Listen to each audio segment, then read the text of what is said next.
अस्सलाम वालेकुम। सिंधी फिल्म संसार साण अवां जी ख़िदमत में हाज़िर। गुज़िरियल 3 साथनि में असीं अवां सां ज़िक्र करे चुका आहियूं फिल्म बादल जो। असांजो चौथों साथ आहे अॼु ऐं चाहींदासीं त अॼु हिन फिल्म जे ज़िक्र खे कंक्लूजन ते पुॼायूं ऐं ख़ैर सां ईंदड़ हफ़्ते हिकु नई फिल्म सां अवां जी ख़िदमत में हाज़िर थियूं। हिन फिल्म जो पर्सपेक्टिव तमामु अहम आहे ऐं छाकाणि त असां वटि ॻाल्हाइण वारनि एॾो हसीन ॻाल्हायो आहे ऐं खेनि हिन फिल्म जी जेका ॼाण आहे उहा अवां ताईं पहुचाइणु तमामु ज़रूरी हुई।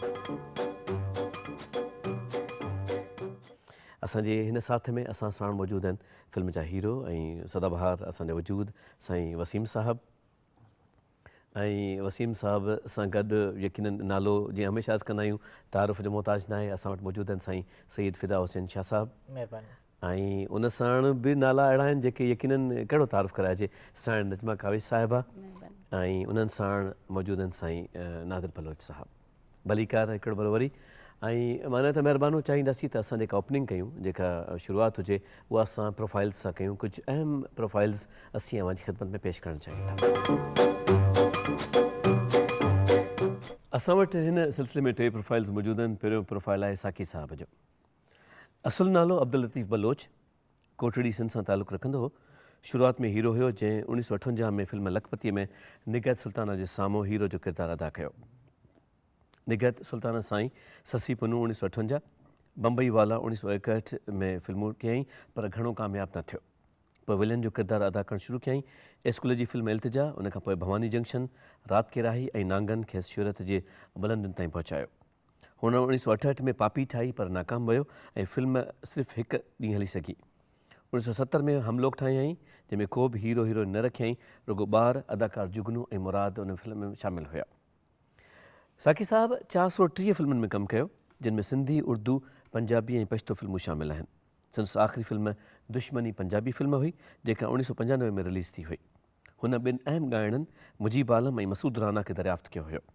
पाण 22 दिसंबर 1996 ते वफ़ात कयईं ऐं नांगो लाइन कब्रिस्तान कोटड़ीअ में आसूदह ख़ाक आहे। सिंधी फिल्मूं आहिनि साईं जूं ससी पुनू, लैला मजनू, महबूब मिठा, बादल, ग़ैरत जो सवाल, पोती ऐं पग, बरसात जी रात, सोणा साईं, हाज़ु साईं, होजमालो, तूफ़ान ऐं हिम्मत। ऐं वरी वजाए छॾियूं त साकी साहब कुल 430 फिल्मुनि में कमु कयो। असांजो ॿियो प्रोफाइल आहे तालिब हुसैन दाऊद पोटो साहब जे बारे में। मरहूम तालिब हुसैन दाऊद पोटो वलद अब्दुल गफ़ूर दाऊद पोटो शिकारपुर जी मिटीअ जी ख़ुशबू हुयो, जंहिंजो ॼमु 30 जुलाई 1965 ते थियो हुयो। शुरूआती तइलीम शिकारपुर ऐं बक़ाया कराची मां हासिलु कंदे हुन पॉलिटिकल साइंस में डिग्री हासिलु कई ऐं पेशकारीअ जे जहान जो रुख़ रखियो। पेशे जे हवाले सां हिकु कॉन्ट्रेक्टर फिल्मी दुनिया में पंहिंजे पारां भरपूर कोशिशि कई पर अॻियां घणो हली न सघियो। पाण 21 दिसंबर 1995 ते वफ़ात कयईं ऐं मलीर कब्रिस्तान कराची में आसूदह ख़ाक आहे। सिंधी फिल्म आहे हिननि जी बादल। टियों ऐं आख़िरी प्रोफाइल आहे अब्दुल रज़ाक दाऊद पोटो साहब जो। इंजीनियर अब्दुल रज़ाक दाऊद पोटो साईं अब्दुल करीम दाऊद पोटो जो फर्ज़ंद हुयो, जंहिं 1 दिसंबर 1924 ते शिकारपुर में अखि खोली। पेशे जे हवाले सां सिविल इंजीनियरिंग जी डिग्री वरितईं ऐं उहा डिग्री हुन बॉम्बे यूनिवर्सिटी मां हासिलु कई हुई ऐं executive engineer irrigation and power department हुकूमत सिंध जे उहिदे ताईं पहुतो। गुड्डू बैराज कश्मोर ते संदसि ख़िदमतुनि जी मञता में उन वक़्त जे सदर मोहम्मद अयूब ख़ान खे गोल्ड मेडल सां नवाज़ियो हुयो। कैनवास, पेंसिल ऐं पोस्टर जी चित्रकार हिन गुणी वजूद खे फ़ोटोग्राफीअ जो बेहद शौक़ु हुयो। हुन 1940 खां 1987 ताईं मशरिक़ी ऐं मग़रिबी मौसीक़ीअ जो हिकु वॾो ज़ख़ीरो गॾु कयो। उर्दू फिल्म बहादुर, छोटे साहब ऐं मेरा घर मेरी जन्नत ऐं पंजाबी फिल्म पगड़ी संभाल जट्टा जी मार्केटिंग बि संदसि हयातीअ जो अहम महवर रही। हुन सिंधी फिल्म जी सीड़पकारी में हणऊं वणऊं मदद करण जी भरपूर कोशिशि कई। 28 अप्रैल 1990 ते वफ़ात थियल अब्दुल रज़ाक साहब मलीर कब्रिस्तान कराची में आरामी आहे। सिंधी फिल्म अथसि बादल। हिननि प्रोफाइल्स मां जॾहिं असां गुज़रूं था या जॾहिं ज़िंदगीअ जे अहवाल खां वाक़ुफ़ु थियूं था त कुझु अहिड़ा वजूद बि हूंदा आहिनि जेके साम्हूं अचनि था त कननि में सदाऊं ॿुॾणु लॻंदियूं आहिनि। सिंधी साहिर जो ज़िक्र कजे त ज़ुलेखा ख़दीजा जो नालो यकीनन कंहिं तारीफ़ जो मुहताज न आहे। हीअ उहा जोड़ी जंहिं सिंधी साहिरे खे मथां ई हद ताईं पहुचाइण में पंहिंजो भरपूर किरदारु अदा कयो। शादियूं हुजनि, महफ़िलूं हुजनि, सिंधी मौसीक़ी जे हवाले सां का ख़ासि निस्बत हुजे, ज़ुलेखा ख़दीजा जो नालो यकीनन कंहिं तारीफ़ जो मुहताज न रहियो।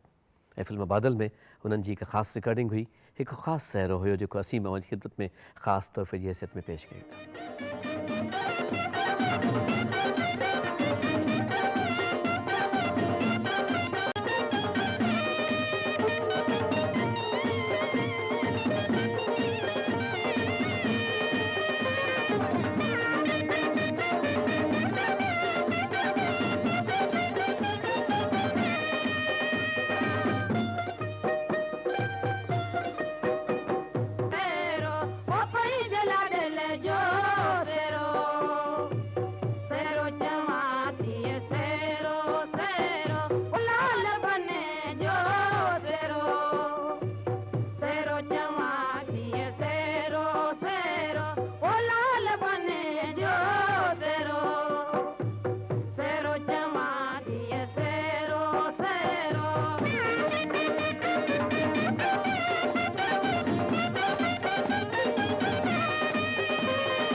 इंसान जे अंदर ते ईअं हूंदो आहे त हीअ सूरत तारी थी वेंदा आहिनि ऐं जीअं तव्हां असांजी कैफ़ियत ॾिठी हींअर ख़ासि तौर ते ज़ुलेखा ख़दीजा जे आवाज़नि खे तव्हां कनायो पिए ऐं जेका झिमिर इंसान जे अंदर में हुजे थी जेको आवाज़ु जेको आलाप बुलंद थिए थो उनजो कहिड़ो मिसाल कहिड़ी ख़ुशबू कहिड़ो रंग बयानु कजे ऐं ख़ासि तौर ते तव्हां ॾिठो हूंदो त जेको इंटरलूड हुयो विच में शरनाए जो अली नवाज़ ख़ान असांजो पंहिंजो टेलीविज़न ते हूंदा हुया ऐं ख़ासि तौर ते जेकॾहिं तव्हां हुनजी शरनाए खे कनायो त महसूसु कंदव त अंदर जे दर्द जो हिकिड़ो आलाप आहे जेको असां ऐं अव्हां ताईं पहुचे थो यादि कयोसीं अली नवाज़ ख़ान साहिब खे बि परवरदिगार खेनि बि दर्जा ॾींदो ऐं छा त हुस्न की छा त सूंहं असांजे माज़ीअ में असां साण रही आहे नादिर साईं तव्हां ॾे मोटणु चाहियां थो कीअं लॻे थो हाणे जॾहिं समप कयूं पिया आहिनि सभिनी शयुनि खे त अहिड़े क़िस्म जे प्रोडक्शन थिए थी अहिड़ी मौसीक़ी आहे अहिड़ी कंपोज़िशन आहे घोटु ख़ैर सां असांजे पासे में वेठो आहे त हाउ डू फील अबाउट इट तव्हांखे कीअं थो महसूसु असल में हीअ कैफ़ियत त हिते टेलीविज़न ते थिए पई घोटु वेठो आहे 15 साल पहिरीं जेको घोटु हो 15 साल कोन्हे बल्कि हिनखे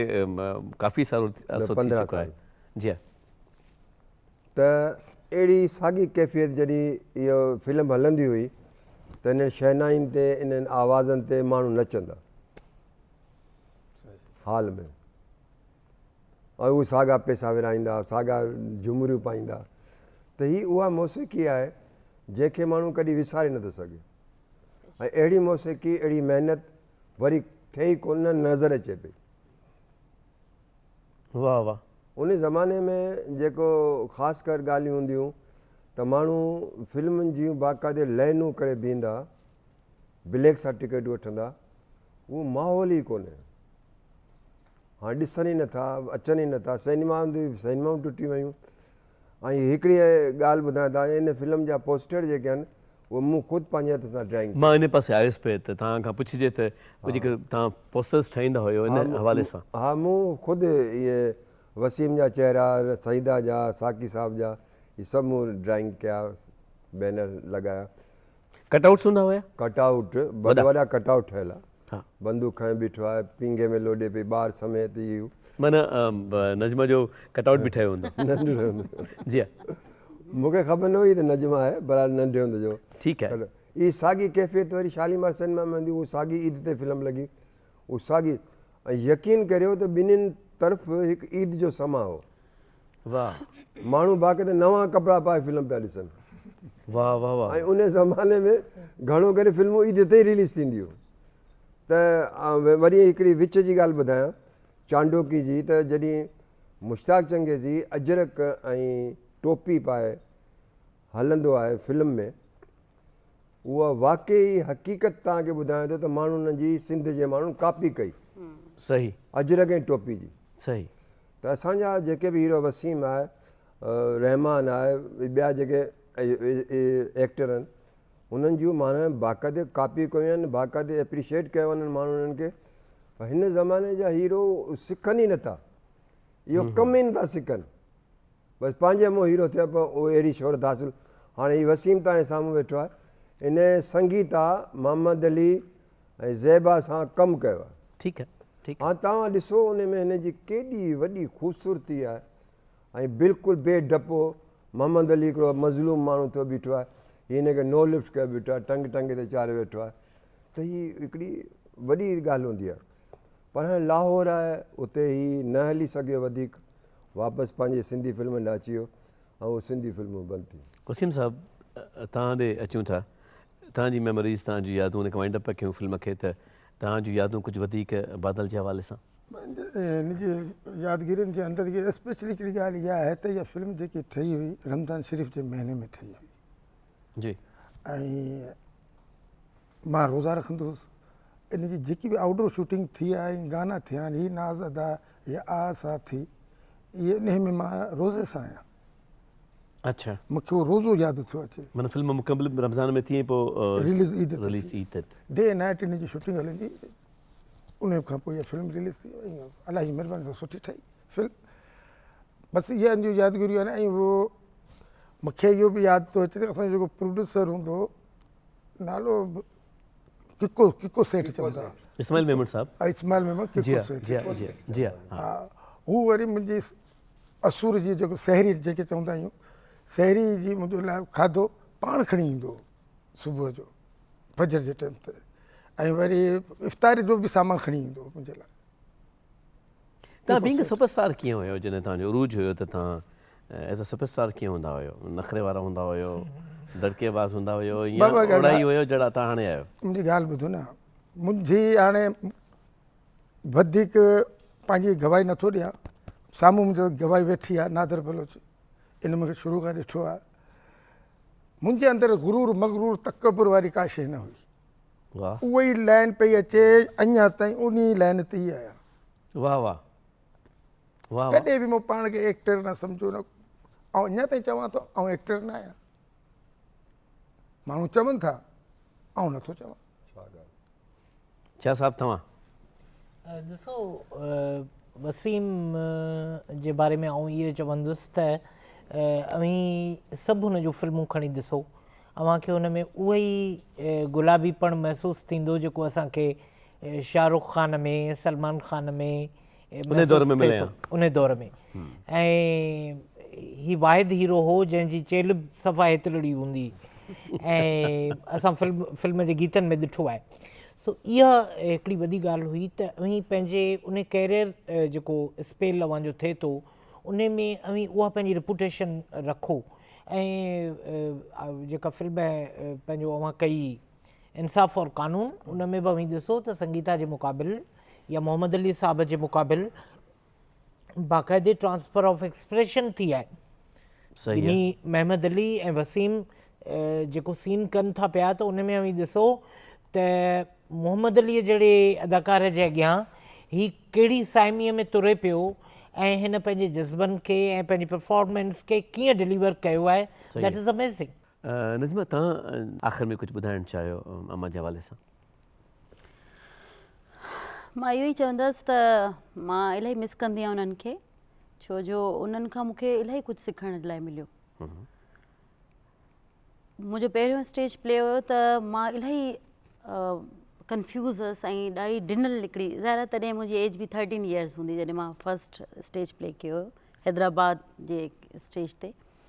त मां इलाही ॾिजां पई, त अम्मा मूंखे चयो, अम्मा बीना त न हीअं न ॾिज, फेस करणु सिख। छो जो तव्हांखे ख़बर आहे स्टेज ते जॾहिं कमु कयो वेंदो आहे त तव्हांखे उते ई जो उते रिज़ल्ट मिलंदो आहे तव्हांजी कामयाबी जो।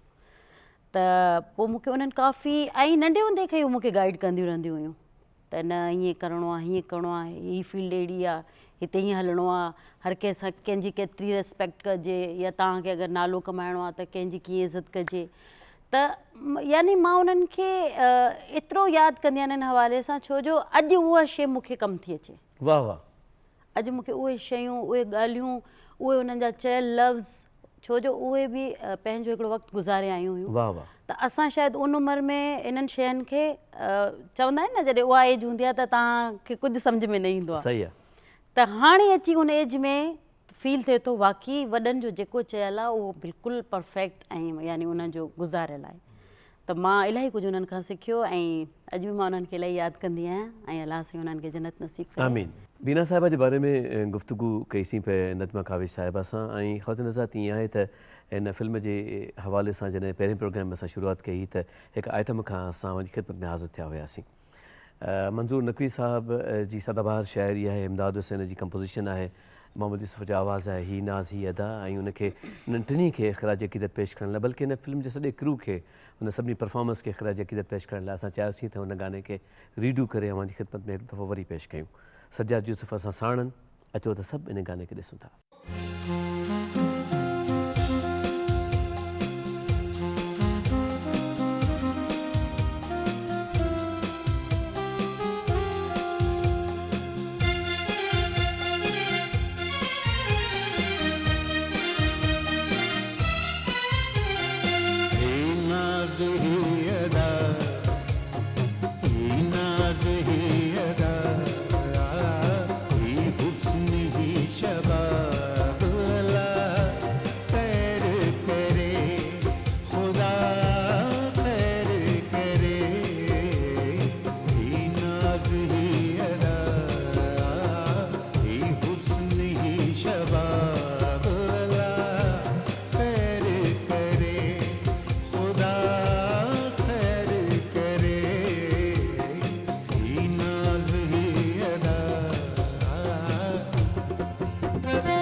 इन ते अॼु के हिन साथ मां अव्हां खां मोकिलियूं था। इन ई दुआ सां अव्हां जिते बि हुजो ख़ुशि हुजो, शाद ऐं आबाद हुजो। असां बेहद शुक्रगुज़ार साईं नजमा काविश जा, साईं नादिर बलोच साहब जिन जा, साईं वसीम साहब जा ऐं साईं सईद फिदा हुसैन शाह साहब जिन जा असां सां गॾु रहिया ऐं फिल्म बादल जे हवाले सां इहे सदाबहार गुफ़्तगू हुननि असां सां कई ऐं इहो सॼो हिन रिकॉर्ड जो हिसो बणियो ऐं चाहींदासीं त इंशा अल्लाह लज़ीम ईंदड़ मुख़्तलिफ़ सेशन्स में बि असांजा मुअज़्ज़िज़ महिमान असां साण हुजनि त जीअं असां ॿियनि फिल्मुनि ते बि ॻाल्हाए सघूं। पंहिंजो ख़्यालु रखिजो ऐं ख़ासि तौर ते असांखे असांजी वेबसाइट ते बि तव्हां ॾिसी सघो था ऐं असांखे पंहिंजी क़ीमती राय खां तव्हां हर वक़्तु आगाह करे सघो था। अल्लाह पाक अव्हांखे पंहिंजे हिफ़्ज़ अमान में रखंदो। इजाज़त ॾींदा। फ़ी अमान अल्लाह। अल्लाह वाहिद।